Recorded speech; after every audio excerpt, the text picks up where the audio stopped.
G'day Questers. Those of you who love T20 cricket as much as I do are in for a real treat with this story. It's the inaugural season of the Big Bash League. It's 2011 and I scored 76 off 51 deliveries against the Hobart Hurricanes. Now, you all might think that T20 cricket is about how high, how hard you have to hit the ball. And yeah, there's an element of truth to that. But the reality is you need a lot of different skill sets. You need guts and determination, a passion for the game, and a commitment to innovation as well to get those sort of high strike rates that you see as the modern day exception. But like all great things in sport and stories behind the game, it's often as much what happens off it as what happens on the field. And I look forward to telling those stories now. After I retired for Chennai Super Kings, which was in 2010, at that point in time, I was actually on the current Australian Cricket Board, where I'd taken over from Alan Border and his role.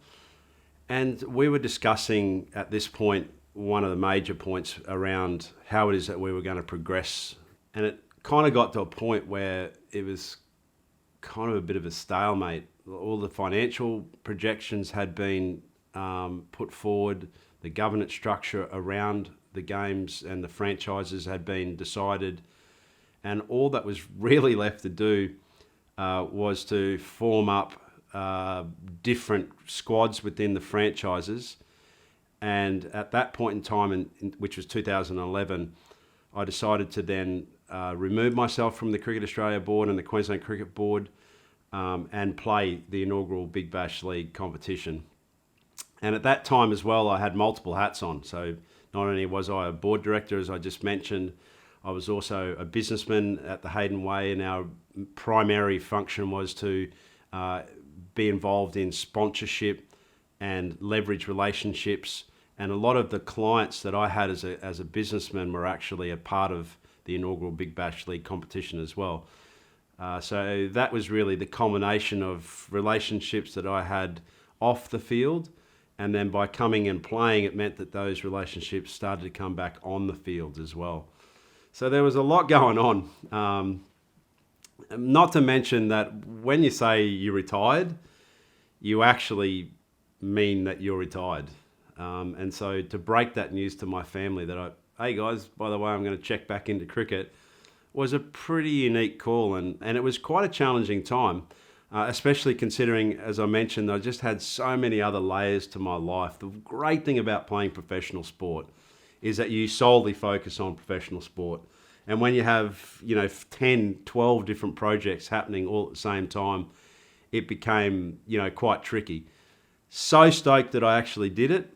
It was great to be able to be involved in the summer again. It was great to be able to launch the Big Bash League competition as a founding member of the Brisbane Heat. It was fantastic to play again alongside international superstars like Brendan McCullum, for example. Just, really good to get back into cricket in a way that celebrates the game, talks about entertainment, looks at innovation, and really ultimately, is just putting a different lens on the very conservative and traditional nature of cricket. At the time, I was also a founder of our own foundation, the Tiwi College Project, which focused on sustainable career pathways for Indigenous and First Australians. It was so special for me during this tournament to walk out to bat as a fundraising mechanism. It was costing $7,000 per child to actually get them into a position where they were match fit and ready for employment. And a mechanic that we did that was through launching our own series of bats in partnership with Grey Nick. And this is my first and only bat that I used during the Big Bash League that season in 2011. It was painted by Pedro Wanamiri, one of the famous Tiwi artists. And the back of my bat here, is just sensational. It's their own, what they call Gillamaras. This particular piece is from a country called Goose Creek, which is an incredible natural waterway up in the Tiwi Islands. It's just an extraordinary place on planet. So I had a very deep sense of spirit when I was using this bat. And also then knowing that monies raised through this actually went to kids and their futures and a brighter future as well. So just so sensational. It did get met with quite a lot of resistance, with the hierarchies of the game, because obviously it's not, something that is necessarily a part of ICC sanctioned bats. They have a certain percentage of the bat that can be taken up. But I'm very glad that there was no argument in the end because of the special nature and special cause of not only this project, but also as a launch product and a foundation member of the Big Bash League competition. So very happy, and lots of thanks to Grey Nick and also Pedro Wanamiri and the beautiful people of the Tiwi Islands. Big Bash League, in so many ways, for me, was such a great way to push into new communities of cricket. A great way to now, as we celebrate the seasons of Big Bash League, in particular women's cricket. The Women's Big Bash League is just such a cornerstone for the summer of sport. It's got kids involved that otherwise wouldn't be involved. And it's that sport that kind of sits on the side of our summer that represents inclusivity and represents diversity in our cricket community. And I'm so proud to be a part of that journey.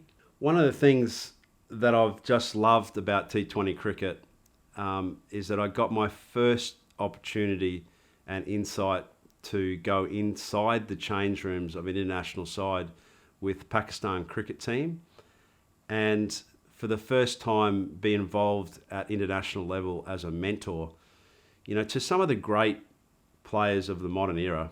Babar Azam, for example, is just one of those players that's an inspiration to 250 million people that reside in Pakistan. And Mohammad Rizwan, mate, an opening batsman that, has such a deep connection to his country, to his spirit, and to his own sort of sense of how he wants to imprint himself on our great game through the shorter versions of the game. So it was a great privilege to be, a part of that story and a continuing evolution of T20 cricket. Yeah, so what does the future really hold for our third format of the game in T20 cricket? Well, when you look at the way that players have now and governing bodies have now embraced the Indian Premier League and carved out windows of schedule for that particular tournament, which traditionally is always that April-May window. What that's meant is that there's been a shift in the thinking of players and administrators towards operating within a different model of cricket, which has traditionally been bilateral series played amongst 7 membership nations. Those 7 membership nations that have full ICC rights means that the Future Tours program is an incredibly busy window, and fitting anything outside of Test matches, one-day cricket and T20 cricket is nigh on impossible. So I think it's really challenged and it's agitated and shifted the way that we've thought about prioritising each one of those tournaments. Born out of it, of course, is the Test Championship, which is all around how we make Test match cricket as cricket lovers relevant to a program, so that the one or two Test match series that you see in being 1 or 2 Test matches in those series become largely important for the calendar of the year, so that players and followers can track and trend how it is that their sides are performing, as opposed to these obscure bilateral series that tend to operate throughout the calendar. It gives relevance and a stickiness to trying to win a tournament. Obviously, New Zealand won the last Test match championship at Lord's. They hammered India, and for once we crowned the premium side of that particular era. And I think it's got to be also said that it's really important to start to think about how we rationalise tournaments like one-day cricket and T20 cricket. Naturally, we have World Cups in T20 cricket and one-day cricket over a 4-year window, which is really, really important to then see who our leaders are, so that each one of these games is not just becoming, oh, there's another game against whoever. It's more than that. It's something that's, as a fan of the game, it's really important that we really focus on these ultimate prizes within certain periods of time, like the Test Match Championships and World Cups, etc. My wife has a great saying, and it is that actions speak louder than words. And it's often in the doing that you generate the maximum effect in life, rather than just the talking about. And T20 cricket, as I've shared with you today, is really that. It's about challenging the system. It's about finding a better way and a more effective way of progressing our great game, and making sure that we've got a sharp eye and focus on our fan base. And for mine, T20 cricket is exactly that. It is the doing element of cricket. It's the one that's busting down the doors. It's exposing how the game is played. It's introducing new audiences to our great game. And don't be surprised even if you see it as a part of an Olympic program, because the T20 format is the knock it out of the park format when it comes to public support. And it all started just through making some good, simple, strong decisions and getting involved in it and executing that. And the rest is really now history.